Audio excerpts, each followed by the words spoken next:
Peace, peace. Mic check. Mic check. 1, 2.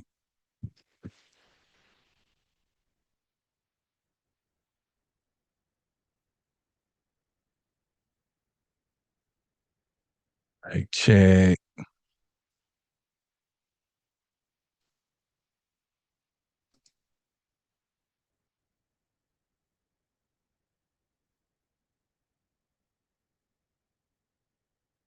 Having some little know what's going on with my camera here.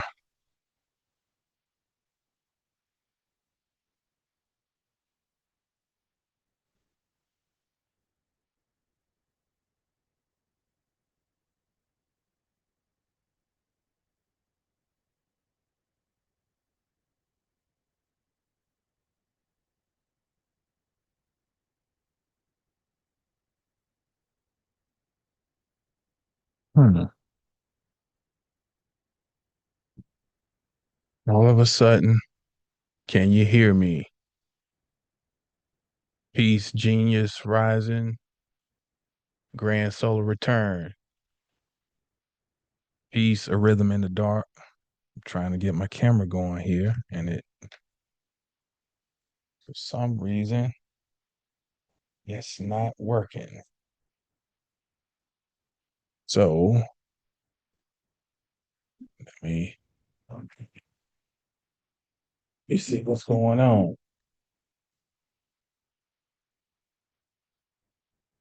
Peace, Harper. Let's see.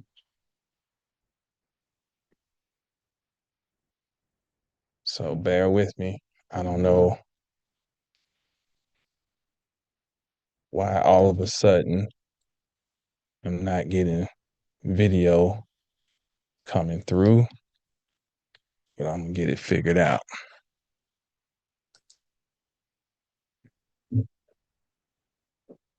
Please select another video camera. Uh, I do not know what's going on.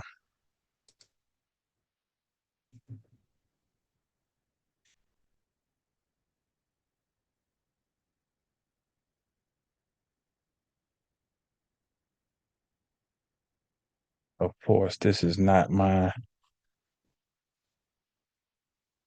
Let's see. Let's try a different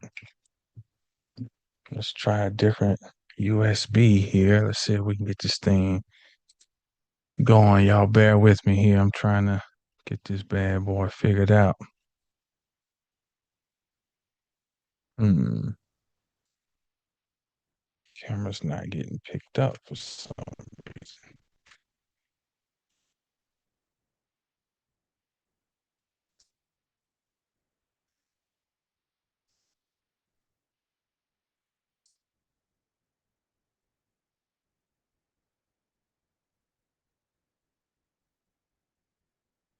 Very strange.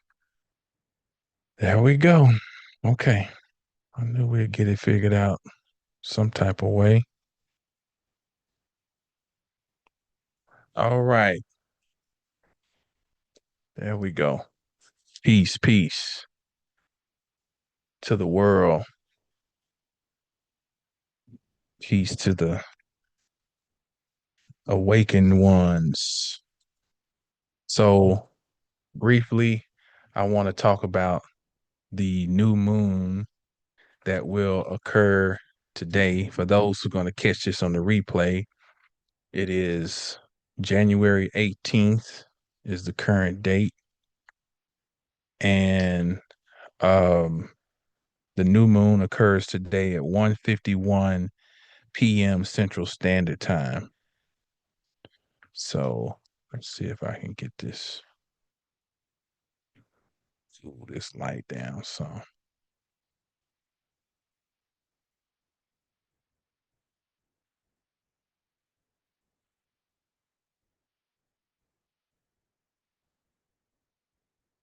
the moon occurs at 18 degrees and 43 minutes of Capricorn.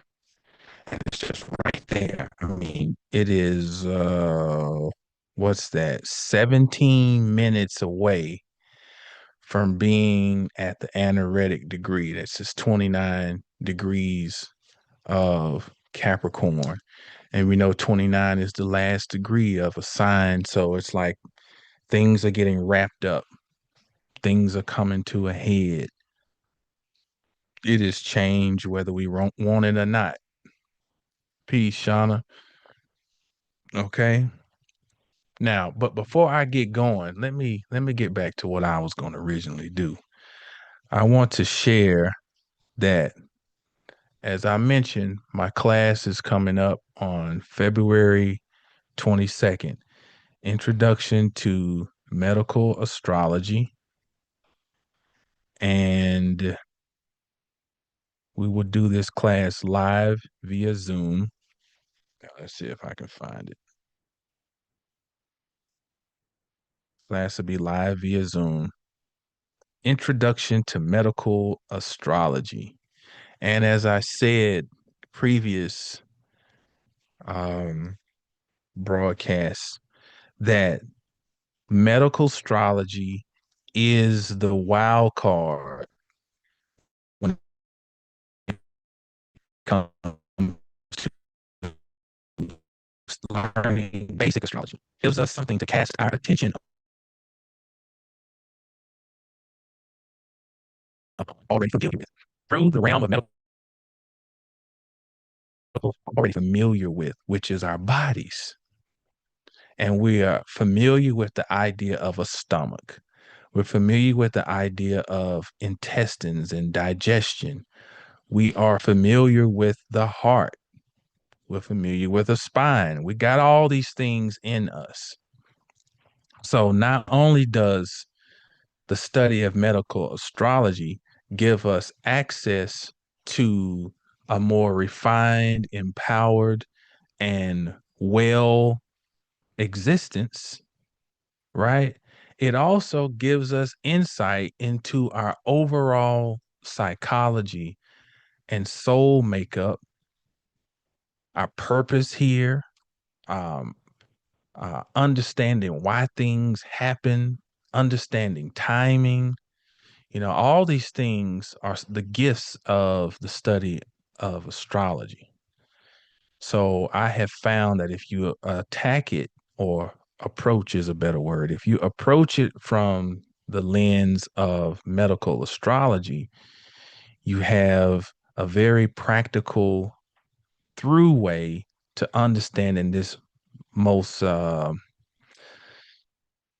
spiritual, complex, poetic, scientific, beautiful phenomenon we call astrology.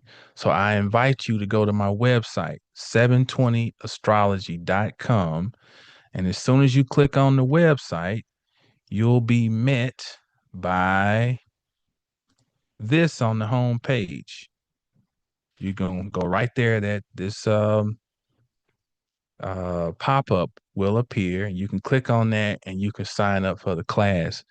When you sign up, you're going to have, you're going to immediately be emailed the course syllabus slash textbook, because you're going to get you a PDF of basically what we're going to be studying in the class. You're going to have something tangible you get.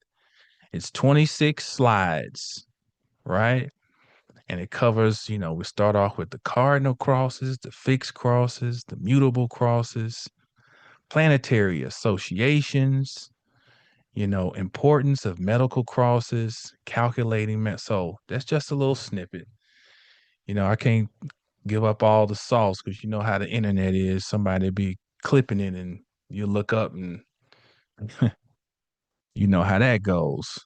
Um, so yes, so I invite you to 720astrology.com to join us. We're only going to allow for 15 people to get in the class, and when it's full, it just won't be available. All right. So let's get into this. Get in here before we talk about moon and Capricorn and everything is it's the technology is moving like we're in it's like we're in a Mercury retrograde phase, um lagging. So let's kick this off. This this new moon, first new moon of the fiscal 2026. And we say fiscal because we do know that the official start of the year is when the sun crosses the vernal equinox. But the fiscal start of 2026, the first new moon we have here with the moon in its detriment in the sign of Capricorn. Why is the moon in its detriment? Because when a planet is opposite its rulership, it's in its detriment, or unless it's you talking about Jupiter and Mercury, which have and Saturn, which have no, we're gonna do Jupiter and Mercury because they got two separate signs. Um, so one will when it's opposite first rulership is in its detriment, fall, but basically when a planet's opposite is in its detriment. Okay. So that means the moon is in, or also referred to as in its exile. Okay. So the moon is exiled right now in the sign of Capricorn, and it's having to learn how to live in the wilderness. It is not in the warmth and the comfort that it desires, which is its domicile, which is Cancer. So the title I gave this is Will the Baby Survive? And if you've been following the channel, you know last year I talked a lot about the baby is born, the water has broken, the baby is born. Well, now, okay, now the baby has to be suckled um or nursed. The baby will suckle, it has to be nursed. Cancer rules the breasts. The baby needs skin to skin time when the baby's first born, right? Because that helps acclimate the baby to this shock. It's a shock to a baby to be born. It has gone from an environment of enclosed perfection, right? Has everything it needs. Then all of a sudden it's thrust into all these bright lights and it's cold and all this sterility. If you're born a typical birth in the hospital, right? Strange people, voices, you know, ass action. So it's a shock. So the baby needs skin to skin. So, but the breasts aren't there for the baby right now because the moon is in Capricorn. So it's almost like the baby has been born, it's been pulled from the mother, and the daddy's holding the baby. And the daddy loves the baby, but the daddy can't produce breast milk. And the daddy's like, he's worried he might drop the baby. He's like, okay, it's cool, but why are you crying? All right, stop crying. You know, the baby's pooping and the daddy's just holding it. And the baby needs comfort. So this is why we're saying, will the baby, peace, God, science, will the baby survive? Will the baby grow? That's the question. As you take Capricorn, which is astrologically the equivalent of the baby growing, because the moon's light is struggling to grow as new seed, new light seed, new light coat frequency is being seeded, right? So let's talk about some of the energy that is around this. Which one starts with the fact that so um, there's a Uranian,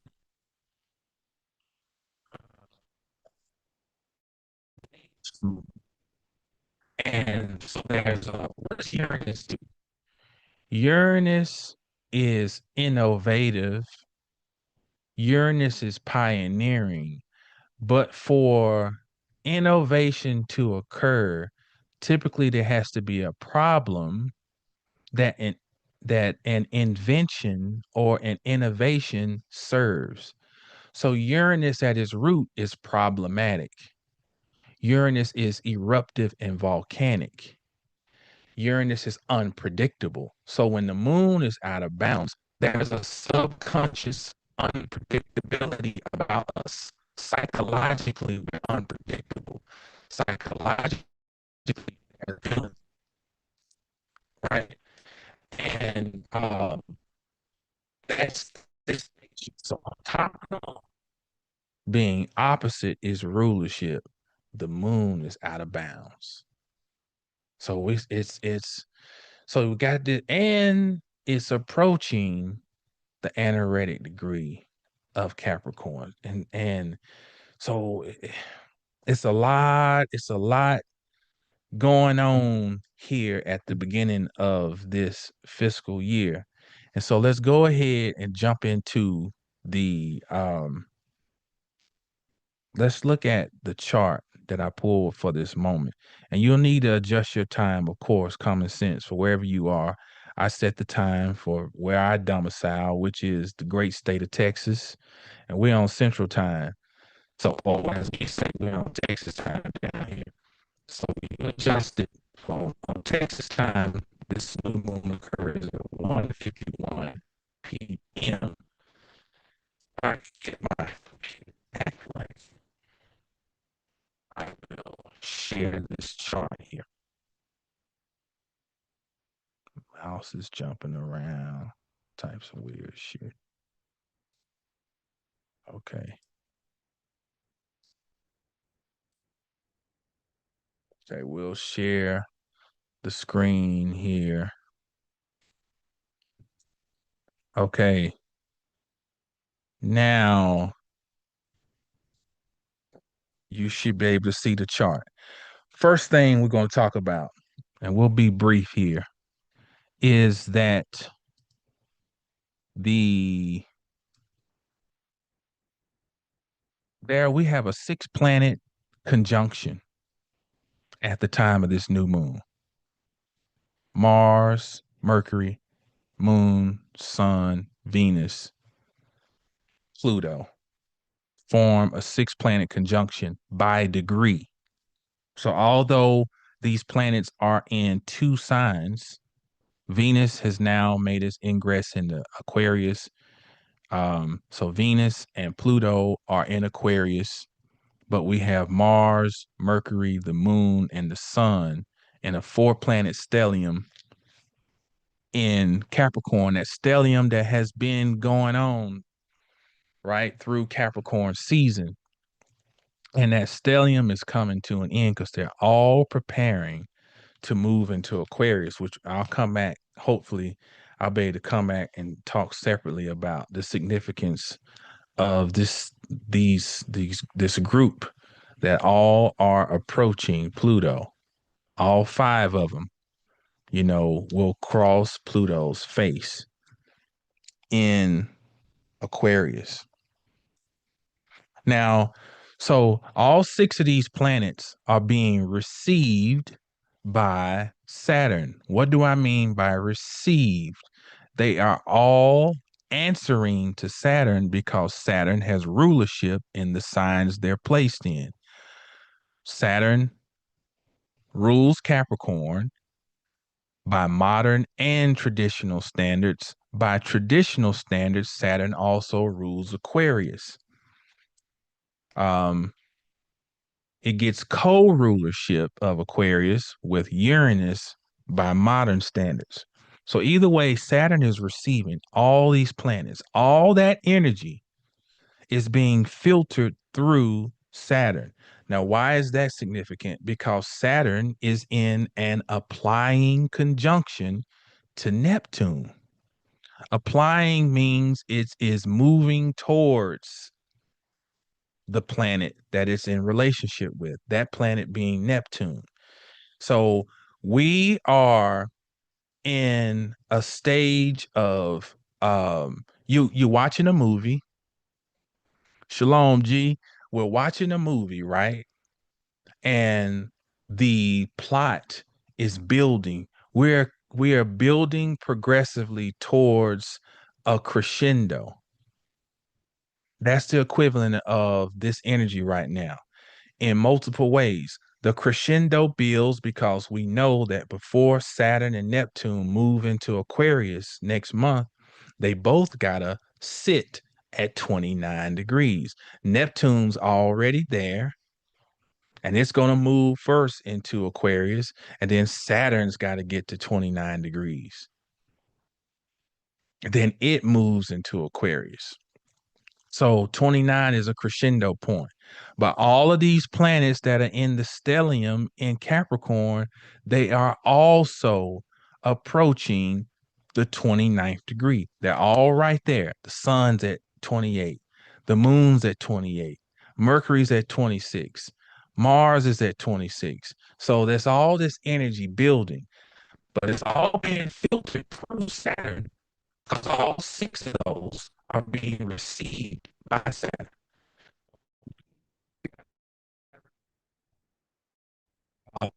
Anything that is in aspect to Neptune, remember I word a while back.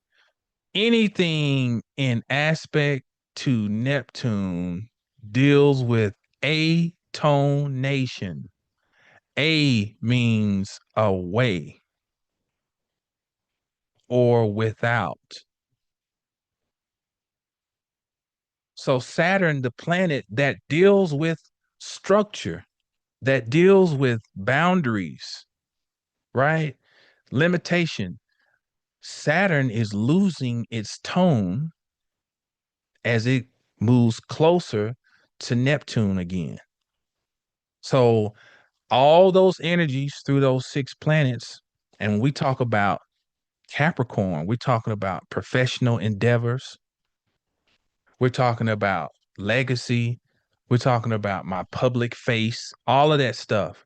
There's a lack of tone around it. So there's a lack of structure. Then you got the fact that Aquarius is saying, I take what I have built and then I plot my course for the future. So Aquarius is future aspirations in one regard. So where we're going down the road, there's a lack of tone or there's a lack of structure around that. Caveat. At least it seems that way. Why is it important to add that in? Because it's Neptune, and Neptune, amongst this other traits, is a planet of illusion. So it may seem right now that your efforts are futile.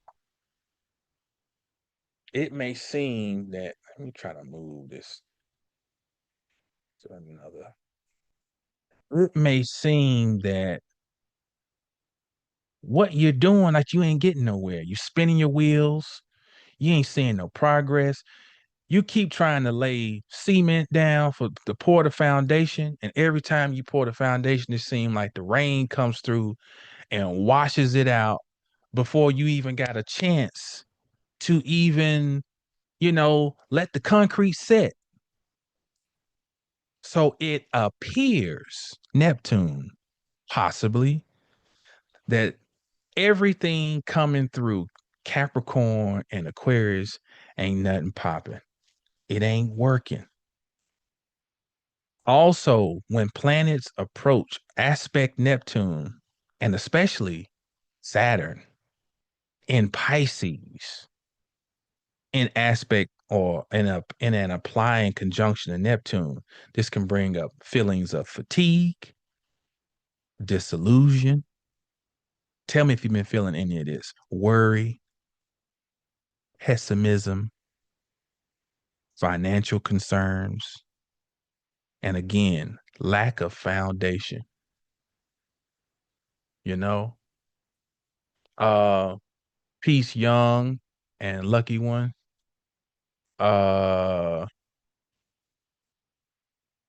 It said I'm booking a reading as a birthday gift to myself. Natal chart reading or forecast for the year.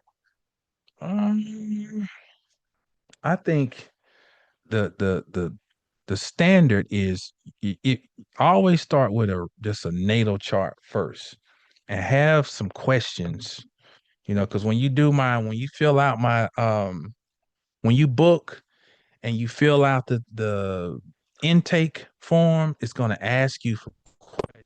A lot of time people leave empty, and I get it because it's kind of like just want to see if he's thorough. Let's just see what they about. I get that, but um, you get more blood from the duck if you take advantage and put some questions so that you get more bang for your buck because there's a million things that's in a chart, and there's a spiritual thing that unfolds when you ask the questions.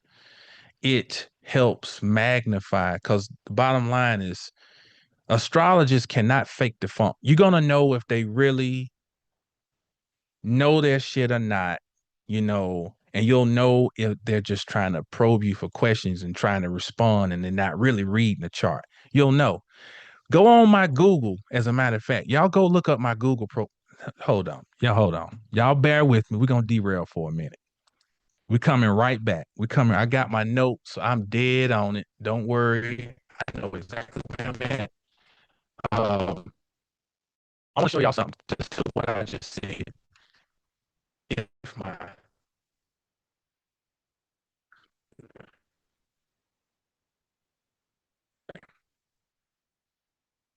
am I still black? This thing's frozen at the moment. Okay, there we go.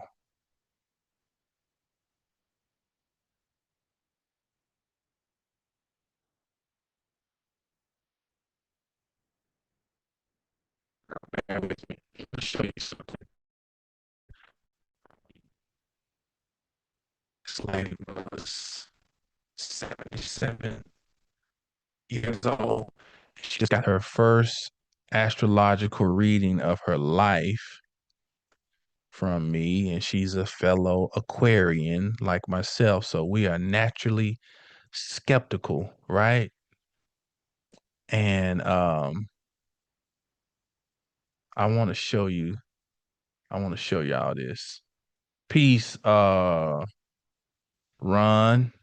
Welcome to the channel. Peace, Pandora. Peace, Mercurial. You say you signed up. Okay, good. Thank you. Thank you for signing up. It will be recorded. Yes, indeed. Okay, let me go. I want to show y'all this real quick because I do have Google reviews. So I am for real about what I do. It's a real legitimate business. And damn, everything is running slow. See if I can share this. Let's see if I can share this.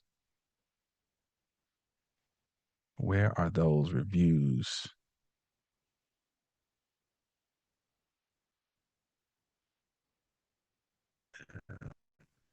Okay. Promise you it's not me. It's their wrong. Technology is lagging. God damn it.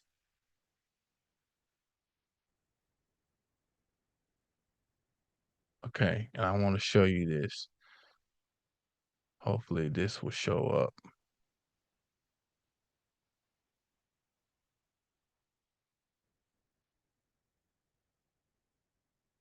Okay.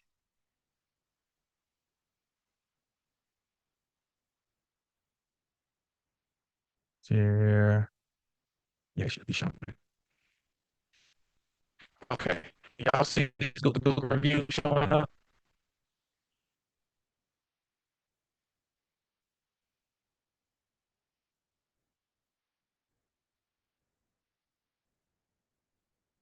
It's just freezing. Oh, there are some forces that don't want. This is very interesting. Okay, I want to read this Google review. I don't know what's going on.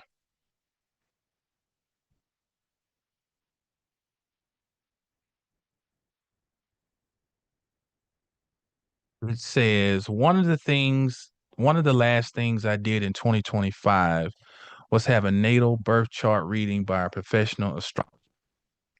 I was only familiar with astrology from the horoscope slash zodiac general knowledge point of view.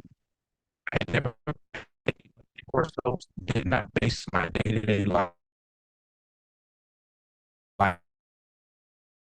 and decisions was entertaining and enlightening, especially since the insights were based on the exact date, time, and location of my birth. It gave me an entirely new and expanded perspective on astrology. There was no questioning and probing for my life details. The only information I gave was my birth date, time, and location, and the discussion then focused solely on my personal past, present, and future, and therefore rang true. I would highly recommend 720 astrology and a birth chart reading as a worthwhile life experience. So, uh, so yeah. So I'm on okay. That was a quick derail. I apologize. Y'all bear with me. We're gonna get back to regularly scheduled programming. Okay. So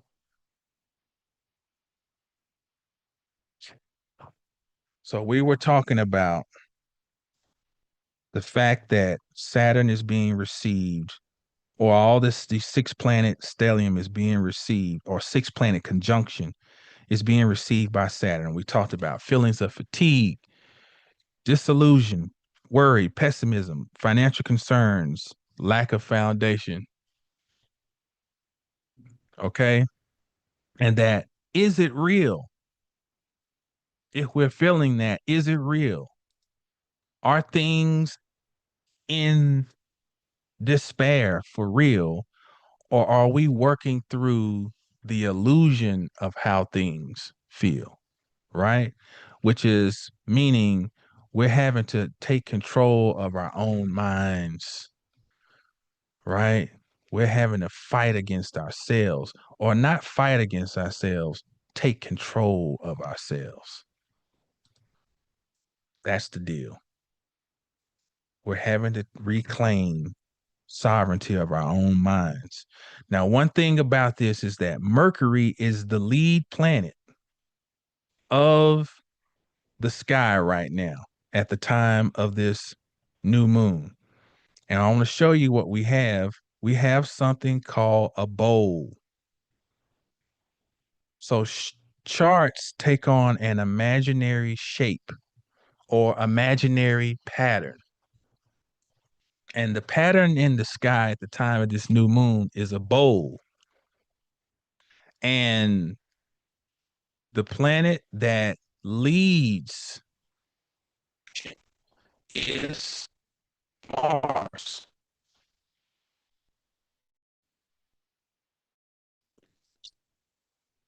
This in the west, trying to circle.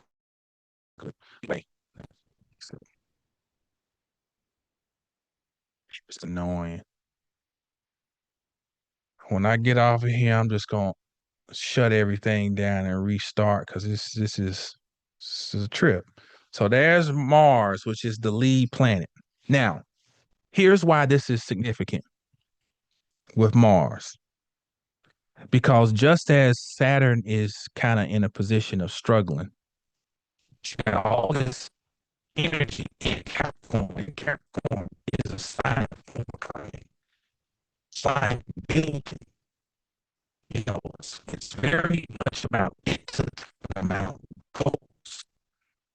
And that's kind of when it's approaching Neptune, it affects its tone because Neptune breaks down things.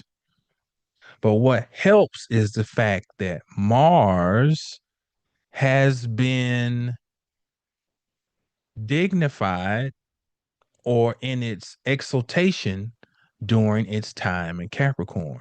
And that's been helping us from not just becoming or capitulating, giving in, because Mars is the lead planet. Something that Mars likes to do is lead, take action.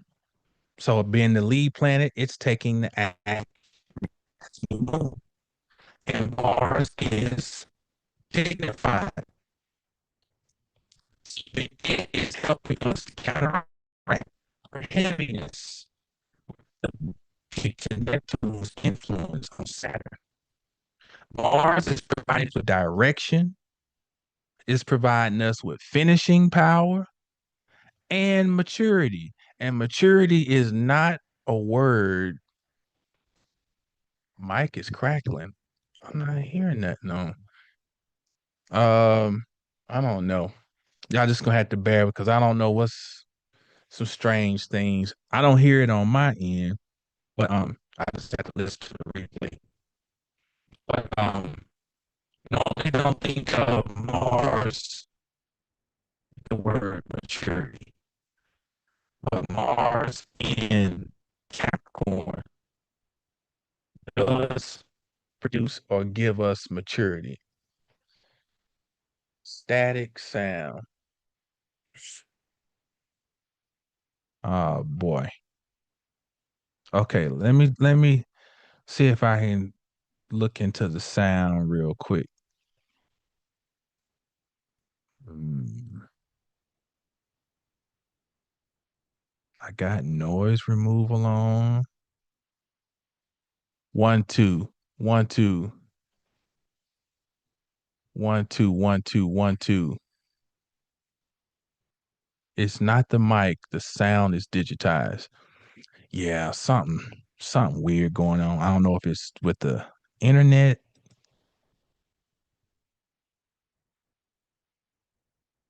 Yeah. So okay, y'all just bear with me. We're gonna push through. So um hmm, very interesting. What was I saying? Yeah, Mars is mature in Capricorn because why Capricorn gives it something to work towards. Now, whenever you have a bold pattern in the sky, it creates an emergent energy in itself. So any type of bowl, like if you people who have bowls in their chart, they tend to be good in stress situations. And why is that? Because a bowl will normally give you an opposition and a square to the two opposing points. And we have that here in this. We have Chiron at 22 of Aries in a separating square with Mars, Mercury, the moon, the sun, and with Jupiter. So it gives us this thing that's, because Chiron is the trip point. Chiron is about for our identity. If we're having to take long journeys, some may be literally, others may be philosophically, mentally, taking long journeys to get down to who I really am, because it's Aries. It is um where we're having expectations of ourselves relative to the environment that Aries is in the individual chart, right? And so this is providing the trigger, the catalyst to move because Mars rules Aries. So we're this is intestinal fortitude. And this T square puts pressure on the area of Libra in the chart. Because wherever we have a T square, that friction and tension that's created between those 3 points releases in the fourth point, which in this case is Libra. So this puts pressure on relationships. This puts pressure on love as an active principle. And whenever we think of love, think of the Libra. The Libra means fat, and fat means life. So love is life, is fire. So the life force is being challenged. And it is making us try to figure out what is balance. What is balance? Um, so one thing about Libra is when we think of Libra, we think of balance because the scales, but the scales don't mean that the scale sits perfectly in the middle. It means that you have to figure out what is the balance that works for you. And if it involves another person, what's the balance that works for you all? Now, adding to this or complicating this is the fact that Libra is ruled by Venus.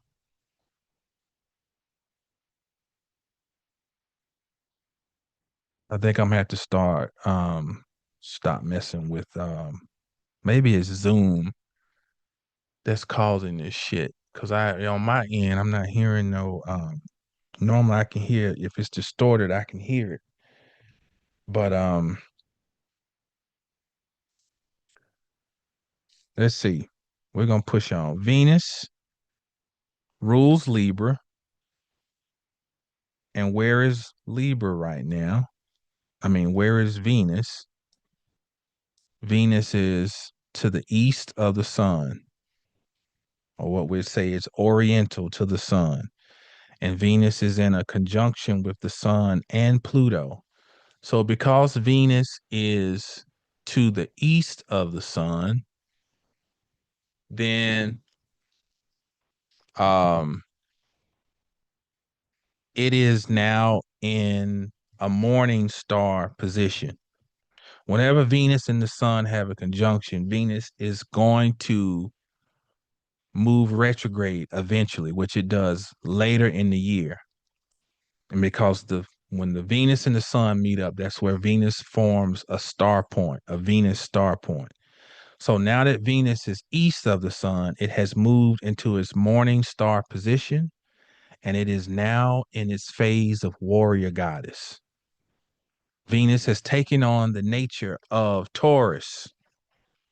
When Venus is an evening star, it takes on the nature of Libra. When it's in the morning star, it takes on the nature of Taurus. And this is a sustained internal power position for Venus. This is where Venus is in her fight mode. And so we may find ourselves having to fight for financial freedom, fight for what we value, fight with self, uh, have a deep sense of self worth. Now, Venus is in an applying conjunction to Pluto. You think of Pluto as transformation. So here's a transformative moment for resources, value expression, and sense of self-worth. Why am I talking about Venus? Because we're looking at where it's at the time of the new moon. This placement for Venus is also dealing with deep subconscious stirrings. Things are bubbling to the surface because whenever something is conjunct Pluto, peace, Christine, whenever Venus is conjunct Pluto, the shine and the superficiality gets stripped away. So everything related to Venus is getting down to the nitty gritty. All the vanity gets rubbed off when Venus is in aspect with Pluto. So we're getting down to the real. And it definitely is intestinal fortitude, mental fortitude, because things may look worse than they are. And if we give in to how things look, we may actually manifest the worst in a reality when previously it wasn't. Now, again, getting back to the moon and its detriment here at this new moon, we're going to kind of jump into some kind of physical and metaphysical. So, the moon and its detriment causes a physical and metaphysical need for potassium. It's an electrolyte that is key for nerve response, muscle contraction. It manages the effect of sodium on blood pressure. It supports bone structure, heart health by regulating rhythm. Now, think about this. Where is the moon and its detriment? In Capricorn. What rules Capricorn? Saturn. What does Saturn deal with? The bones, the structure. And so, so when a planet is in its when it's debilitated, one way to look at it is bringing to the debilitated area clues as to what is needed. So in your own natal chart, I'm an Aquarius. So I was born with my sun afflicted because the sun is in exile in Aquarius. So immediately, I need the things that Leo represents physiologically. I need it. I need vitamin D. I need iodine. I need vitamin A.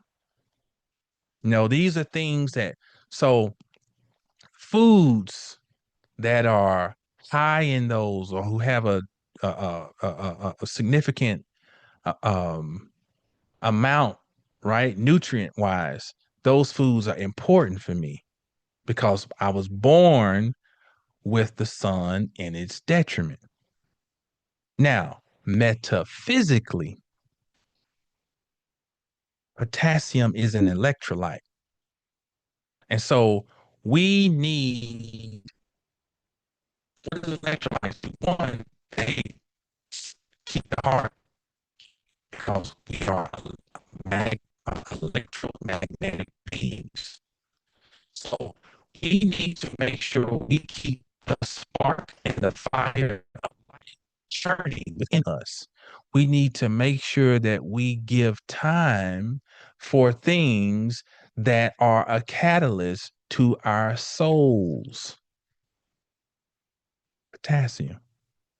We need to make sure that in the midst of things feeling like they're unstable, uncertain, that we don't have any footing, that we continue to pour the concrete.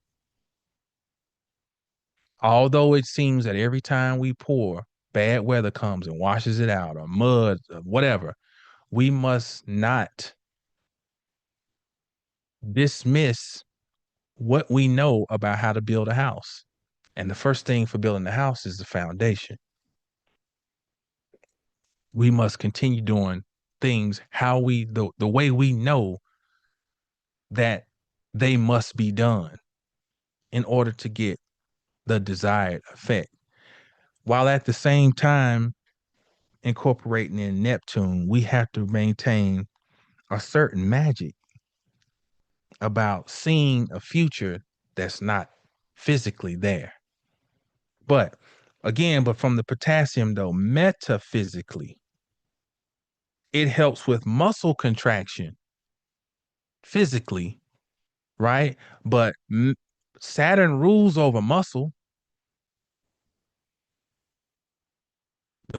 It's in its detriment. It's their domicile, right?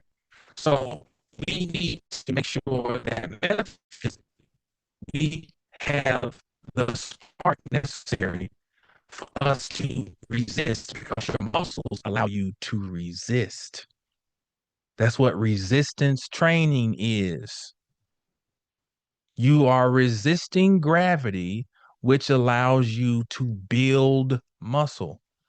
Your muscles break down amino acids. The breakdown of amino acids, that's Mars. The malefic planets deal with catabolism. The benefics deal with anabolism.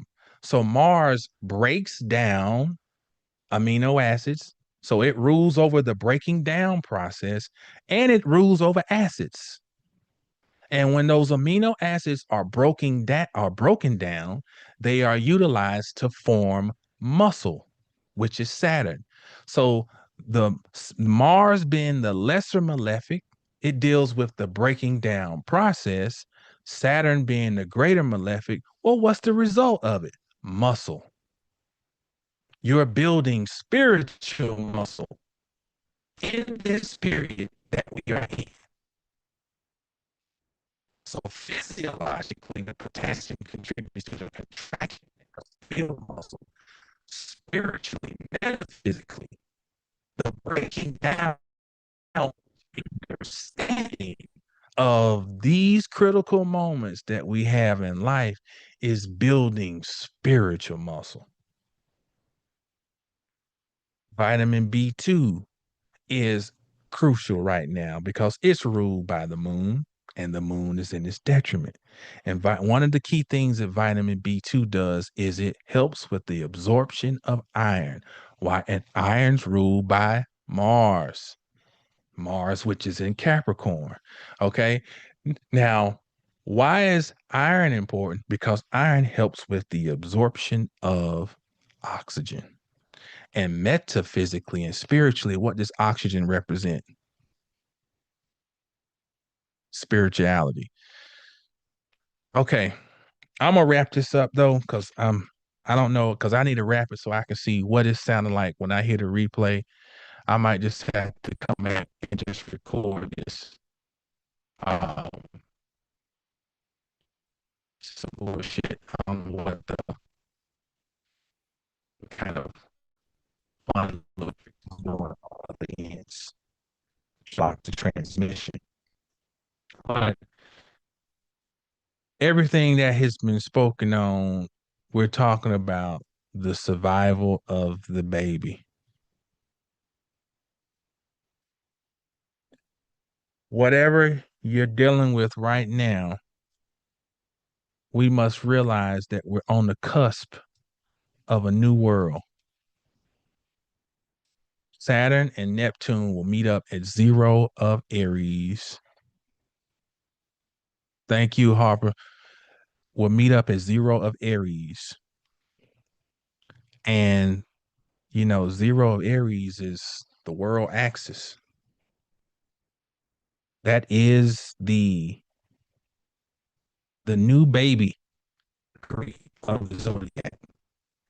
And that same energy will be really kicked off when the sun crosses the vernal equinox. So spring is when it really jumps because it's going to come back and illuminate the same point, and it'll be in conjunction with Saturn and Neptune. But for now, for the baby to survive, we must not lose sight and focus just because the baby's a little colicky right now, or the baby has some respiratory issues. The baby has a long life ahead of it, and we must do what is necessary to nurture the baby in these very critical phases. If you've been blessed enough to have a vision, you must see it through. And you must remember that although Saturn is struggling, Saturn is the collector of light. Yeah. Between Mars and Jupiter. Mars and Jupiter are in a separating opposition, but they are both in harmony with Saturn because Saturn's in a sextile to Mars and Mercury, and it's in a trine with Jupiter, although it's a separating trine. So use your time wisely, Saturn, to support your vision, Jupiter. Make sure your efforts are directed and structured, Mars in Capricorn, to support the mountain that you intend to scale, Saturn. Jamal Robinson, 720astrology.com. Know the stars to know yourself. Always stay down till you get up. And when you get up, stay down. Go to the website. I look forward to working with you in the class. Peace.